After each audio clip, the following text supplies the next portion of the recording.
this video I'm gonna show you how to create this 3D illusion using Photoshop. So let's get started.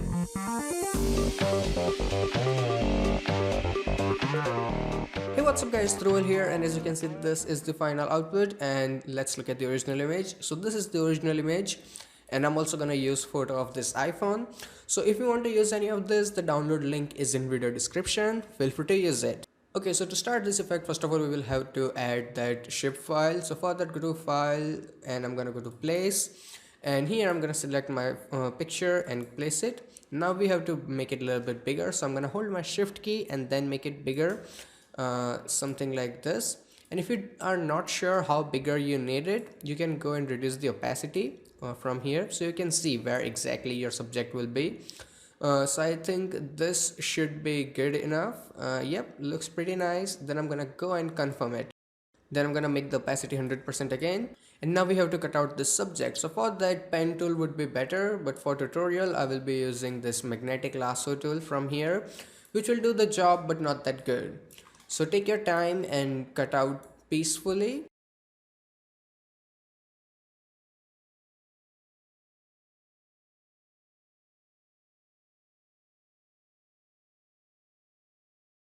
Now keep in mind one thing, that when you are cutting down the legs and stuff, half of that is not visible because of grass, and don't even worry about it. We don't need it. If it's rough, that's completely fine. It's just for shadow.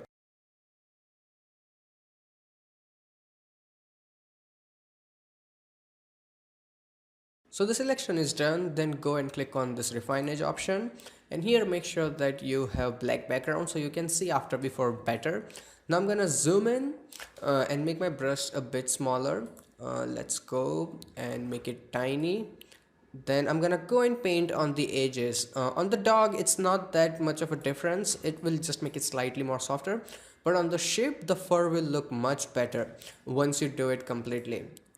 And if it looks a little bit fringy, don't worry about it, because once we put in the original background it will look just fine.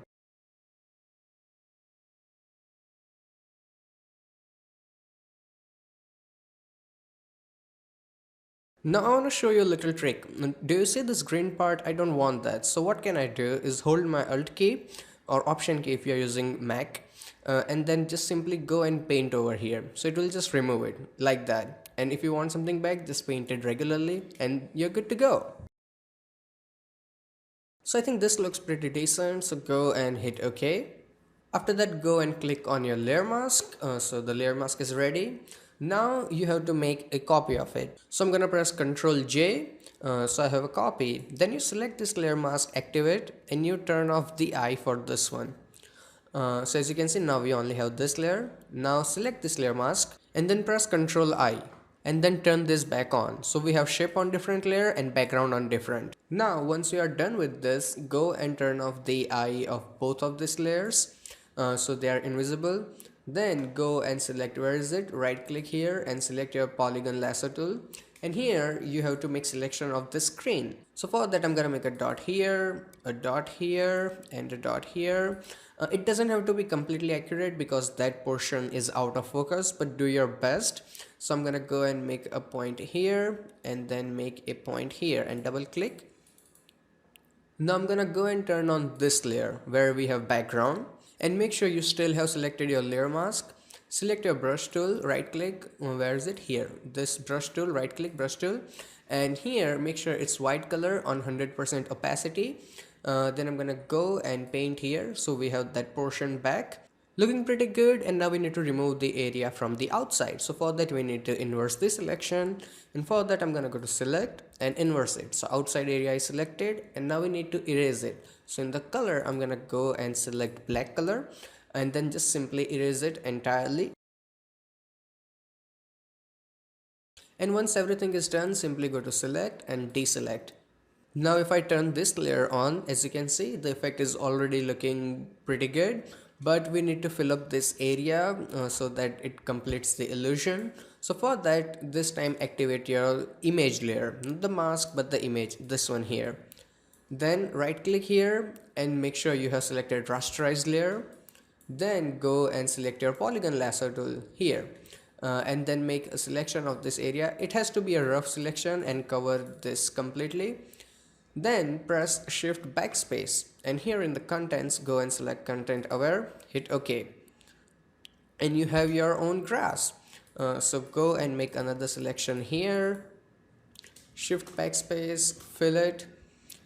Then this one, go and fill it. And you can also press Ctrl D to get rid of selection. Now if I zoom in, as you can see, the edges look way too sharp. So for that, you select your layer mask, you double click on it, and then you apply a little bit of feather. Not too much. Let's try 5 pixel. That's too much. Let's try 4 or something.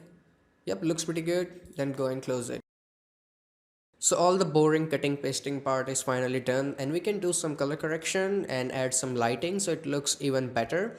So for that, first of all, select your background layer, and then I'm gonna go and create a new blank layer on top of that, exactly on top of your background. Then go and select your paint bucket tool, right click, paint bucket, and in the color it has to be completely black, and fill it. Then go and change its blending mode to, where is it, soft light.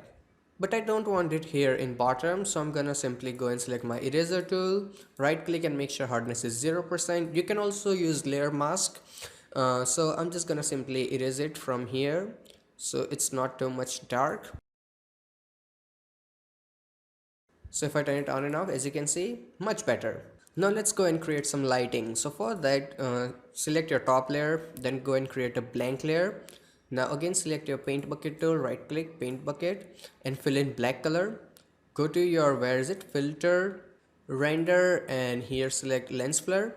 In the lens flare, keep it in exact center and go and keep it 105 prime, and adjust the brightness. I think that's enough. Hit OK.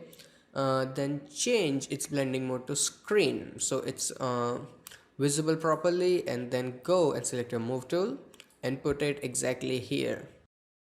Now let's change the color of it. So I'm gonna go to image, adjustment, and where is it, hue saturation, and then go and click on colorize. Then go and increase the saturation so color is visible nice, and then adjust it until it looks like a really nice early morning sun. So I think that's really good. Then go and hit OK. Now it's way too like sharp, so for that I'm gonna right click here and then go and, where is it, select convert to smart object. Now I'm gonna go to filter, blur, and then go to Gaussian blur and apply some blur until this sharp edges are gone. So let's go and apply. So that looks pretty good. Go and hit OK. And the reason I turned it into smart objects, so you have blur on another layer, so you can turn it on and off and remove it if you don't like it. Now let's go and create some shadows. So for that, go and select this layer and create a new blank layer. Keep it under your sun layer. Okay, so make sure you have selected your blank layer, then hold down your control key and click on layer mask of this shape layer here. Then go and select your gradient tool, right click and select gradient. In the gradient, I'm using your average black and white, and the style is this first one. So once everything is done, go and do a stroke like this. Let's try it one more time. Looking pretty good. Now let's go and remove the selection. So I'm gonna go to select and deselect. Now let's go and change its blending mode to, where is it, multiply. So we have this really nice shadow here. Now I'm gonna go and reduce the opacity so it doesn't look way too harsh. So let's turn it on and off. Already looking really nice. Now let's create the cast shadow. So for that, I'm gonna go and create another blank layer, and let's rename this one before it gets too much confusing. Okay, so to create that exactly like last time, make sure you have activated this layer, then you hold your control key and click on this layer mask. So you have selection. Now I'm gonna go and this time select my paint bucket tool and the color is black and fill it. Now let's go to selection and deselect. Now we have to flip it. So I'm gonna press Ctrl T, right click, and where is it, flip vertical, and then put it here. Now I'm gonna rotate and try to match this legs. And if you think it's too far, you can hold your control key and drag this corner so you have a little bit more control over perspective. So I think this looks pretty okay. Then go and confirm it. Now I'm gonna go and change its opacity to somewhere around 20-30% so it blends in really nice. So I think 24% looks really good. And also I don't want it completely because when the shadow goes this far it will start fading. So I'm gonna go and select my eraser tool. You can also use layer mask. So I'm gonna right click, make it a bit smaller like this, and also make sure hardness is 0%. Then go and remove it slightly from here so it has really nice fading. Looks pretty good, and we're gonna make it even better. So for that, go to your filter, blur, and then I'm gonna go to Gaussian blur. Don't apply too much. I think this looks pretty nice until you have really soft shadow. So that looks really nice. Then go and hit OK. Now let's do some overall color correction to give it final mode. For that, activate your this layer, then go and create new adjustment layer and select curves and make it a tiny bit darker, not too much, just a touch. So now if I turn it on and off, as you can see, it's really minor difference, but important. After that, go and create another adjustment layer, and this time I'm gonna go and select color balance. And in the color balance, before you do anything, make sure this box is turned off. Then go and select, where is it, your highlights. In the highlights, add touch of red. Don't overdo it, okay?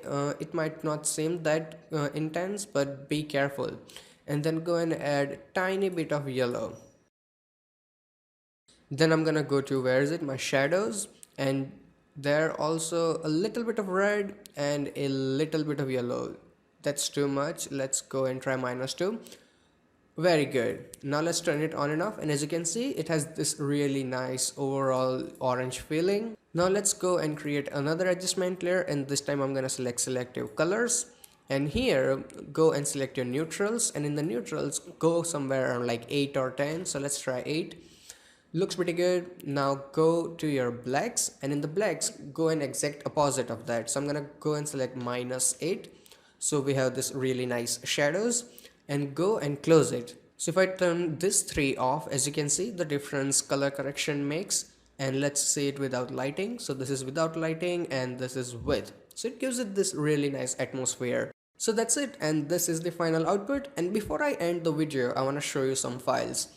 So this is the file I was working on. So I found the image, I did the basic color correction.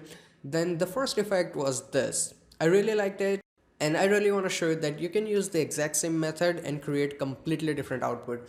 And the reason why I am showing you this is that if you want tutorial on this file, let me know in comment section below. I will happily do it. Actually, I was really confused, like whether I do tutorial on this file or I do tutorial on this file, but I liked it better, so I did on this one. But if you want tutorial for this, I'll do it.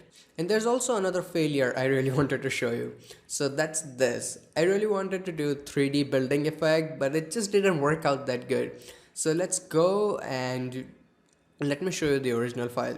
So this is the original file. It took me so long to do masking, but it just didn't work out, and I had to try something new. So let's go to this file.